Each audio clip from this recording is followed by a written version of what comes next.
Bonjour, je suis Christian Mich, auteur d'un miracle chaque jour, et aujourd'hui, j'ai le privilège de partager avec toi l'évangile du jour. Le verset d'aujourd'hui dit « Allez, faites de toutes les nations des disciples, les baptisant au nom du Père, du Fils et du Saint-Esprit. » Matthieu 28, verset 19. Ce passage est l'un des plus connus de la Bible et il évoque la mission qui a été confiée par Jésus à ses disciples avant qu'il ne monte au ciel. Cette mission, en effet, a poussé l'Église depuis le début et tout au long des siècles a essayé d'atteindre le plus grand nombre de personnes possible avec le message de l'Évangile. Et c'est certainement le verset de référence qui nous vient à l'esprit lorsque nous pensons à notre mission en tant que chrétiens. Il y a de nombreuses années, alors que je préparais une leçon d'école du dimanche pour le groupe d'adolescents de l'église, j'ai lu dans un commentaire biblique quelque chose qui a attiré beaucoup mon attention par rapport à ce passage. Apparemment, le verbe que nous traduisons habituellement par l'impératif « aller » dans sa version originale grecque peut avoir un sens de continuité, ce que nous pourrions appeler un présent continu.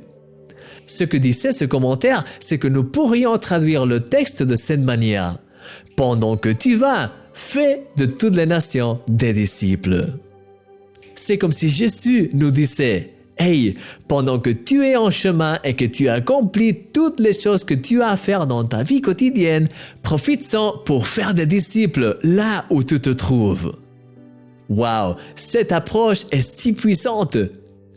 Ce qui semblait auparavant être une mission réservée uniquement aux missionnaires et aux personnes appelées par Dieu au ministère pastoral devient soudainement une invitation pour nous tous, une invitation que nous pouvons intégrer parfaitement dans notre routine quotidienne. Oui, tu es appelé à être une lumière là où tu te trouves. Tu es un missionnaire dans ton environnement, quelqu'un envoyé par Dieu pour bénir ces personnes qui font partie de ton quotidien. En fait, remarque que ce passage ne nous encourage pas à réaliser une activité concrète ou à accomplir une série de tâches, mais il nous appelle à faire quelque chose de radicalement différent, quelque chose qui est à un niveau bien plus élevé. Il nous appelle à faire des disciples. Et comment peux-tu faire en sorte que les personnes qui t'entourent deviennent des disciples de Jésus? Par le biais d'une relation vivante et remplie d'amour, prête à investir dans leur vie. Partout où tu iras, tu peux créer un lien spécial avec les personnes de ton environnement. Tu peux commencer à leur montrer l'amour de Dieu de manière pratique, à travers un sourire, un mot d'encouragement, ta gentillesse, selon comment l'Esprit te guide.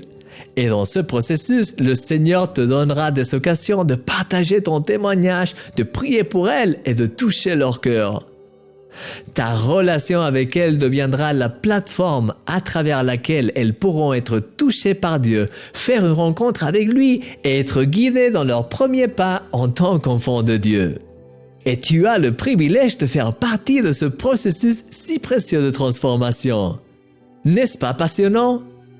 Mon ami, les personnes de ton entourage ont besoin de Dieu et tu peux devenir cette personne qui leur permettra de le trouver afin que leur vie soit transformée pour l'éternité. En cette journée, demande à Dieu de t'aider à saisir chaque opportunité qui se présente pour bénir les personnes qui t'entourent et voir comment leurs vies sont touchées par son amour et son esprit. Je crois que Dieu va transformer de nombreuses vies à travers toi.